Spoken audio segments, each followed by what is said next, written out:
Bahayanya adalah kalau orang sudah fokus pengen dipuji orang, Bu, dia nggak akan bisa mengerjakan tugas-tugas keluarganya. Kalau seorang suami yang kerjanya pencitraan, mungkin waktu dipotret aja bagus. Ngurus anak tuh nggak kepikir, yang kepikir adalah dianggap sebagai bapak yang baik. Jadi nganter anak naik motor, kalau bisa dilihat tetangga semua. Maaf ya, saya nganter anak dulu, terus selfie. Lagi nganter anak gitu.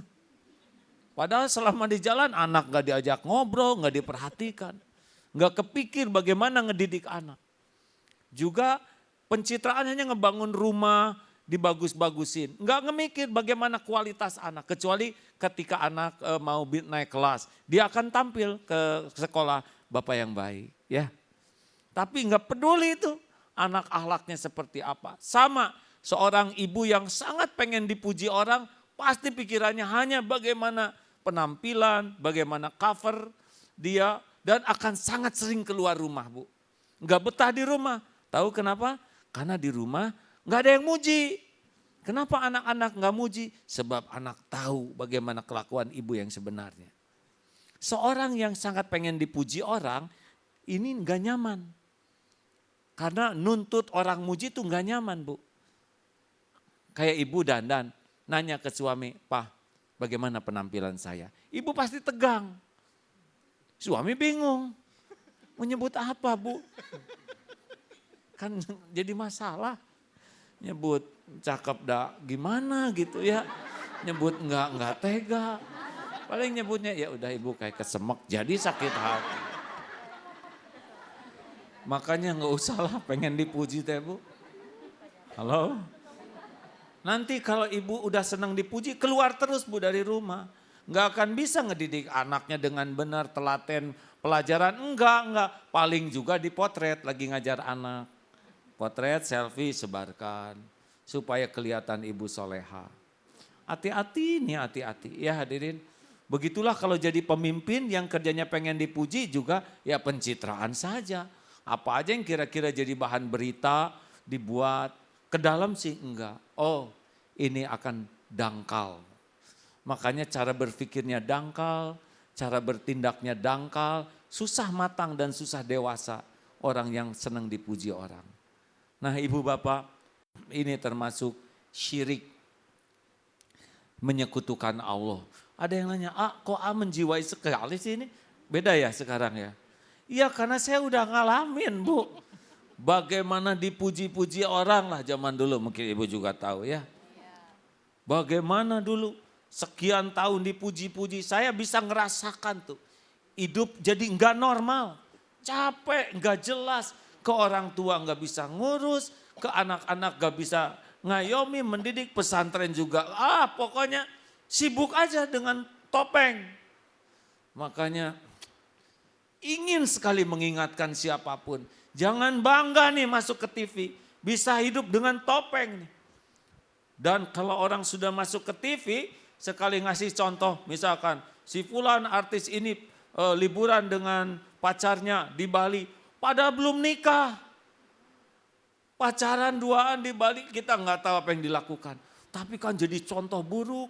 Ditiru banyak orang, dosanya juga berlipat-lipat. Dan dia tidak merasa bersalah.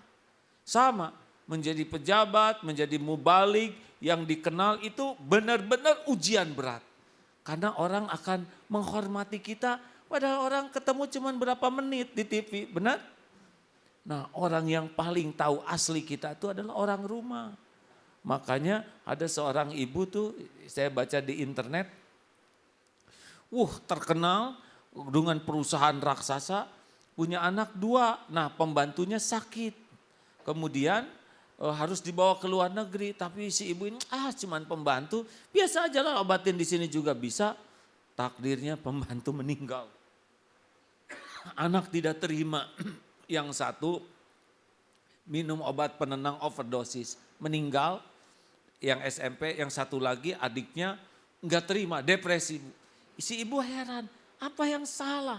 Saya sudah datangkan guru yang bagus, saya berikan handphone, saya berikan fasilitas, saya sekolahkan sekolah yang mahal, antar jemput pakai mobil. Kenapa anak begini? Lalu pas dilihat di buku harian ternyata Begitu sayangnya ini anak kepada pengasuhnya.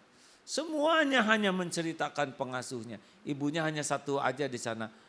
Mami di opname sehari. Cuman segitu. Selebihnya kehilangan. Lalu si ibu mengatakan, apa artinya saya dikenal di mancanegara? Punya perusahaan multinasional dengan karyawan puluhan ribu. Kalau ternyata di hati anak yang 2 saja saya tidak ada. Apa artinya semua yang saya cari? Apa artinya penghargaan yang saya pajang? Kalau di hati anak saja saya tidak ada. Nah itu salah satu ciri orang yang ingin dipuji orang hanya ngebagus-bagus topeng. Enggak bisa punya hati yang bersih, yang dalam, yang bisa menyentuh, enggak bisa. Para ahli topeng, para penggemar pujian nyaris enggak punya hati nurani yang lembut, yang bijak, yang bening. Jadi kalaupun dekat dengan anak, hanya dekat fisik saja, susah untuk dekat hati. Pemimpin yang pencitraan tidak bisa dekat dengan karyawan, karena hanya pencitraan saja.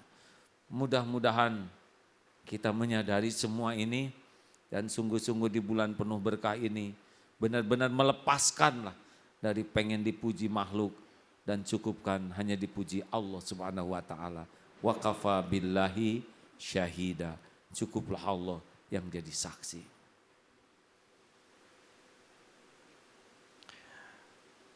Dari sikap yang senang akan dipuji, akan melahirkan sebuah sikap buruk lainnya. Ujub, ria, dan takabur. Kita akan sibuk untuk memperbaiki diri kita semata-mata untuk menyenangkan orang lain atau mendapatkan pujian dari orang lain. Semoga kita tidak termasuk orang-orang seperti itu ya. Baik, setelah ini kita akan bahas lebih banyak lagi sambil kami memberikan kesempatan kepada ibu-ibu untuk bertanya. Pertanyaannya seperti apa dan apa saja yang ditanyakan, jangan kemana-mana, demi masa akan kembali lagi setelah yang berikut ini.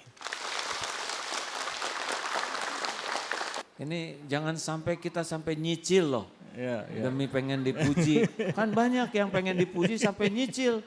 Padahal yang muji enggak pernah nyumbang cicilannya. Kenapa ketawanya menjiwai? Iya, kita suka nyiksa-nyiksa diri.